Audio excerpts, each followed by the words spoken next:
मुरारिसुरार्चितलिङ्गं निर्मलभासितशोभितलिङ्गम्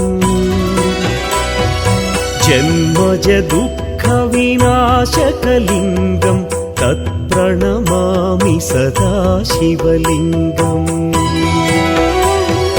देवमुनिप्रवरार्चितलिङ्गं कामदहन करुणाकरलिङ्गम्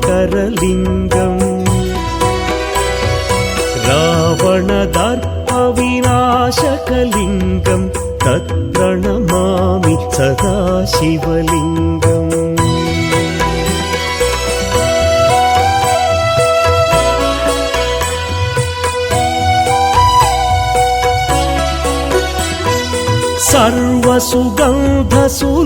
सर्वसुगन्धसुलेपितलिङ्गं बुद्धिविवर्धनकारणलिङ्गं सिद्धसुरासुरवन्दितलिङ्गं तत्प्रणमामि सदा शिवलिङ्गं कनकमहामणिभूषितलिङ्गं फणिपतिवेष्टितशोभितलिङ्गम्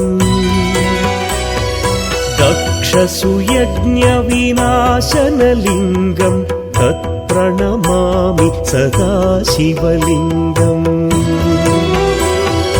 कुङ्कुमचन्दनलेपितलिङ्गं पङ्कजहार सुशोभितलिङ्गम्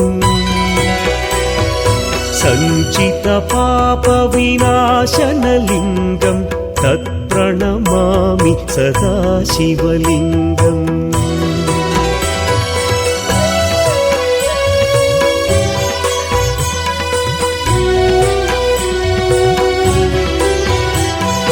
देवगणार्चितसेवितलिङ्गं भावैर्भक्तिभिरेव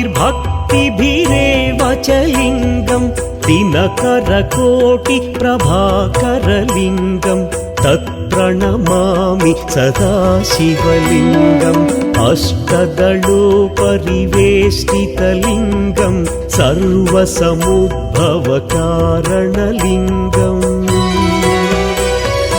अष्टदरिद्र्यविनाशनलिङ्गं तत्प्रणमामि सदा शिवलिङ्गम् सुरगुरुसुरवरपूजितलिङ्गं सुरवनपुष्प सदार्चितलिङ्गम् परमपदं परमात्मकलिङ्गं तत्प्रणमामि सदा शिवलिङ्गम् लिङ्गाष्टकमिदं पुण्यं यः पठेच्छिवसन्निधौ शिवलोकमवाप्नोति शिवेन सह मोदते।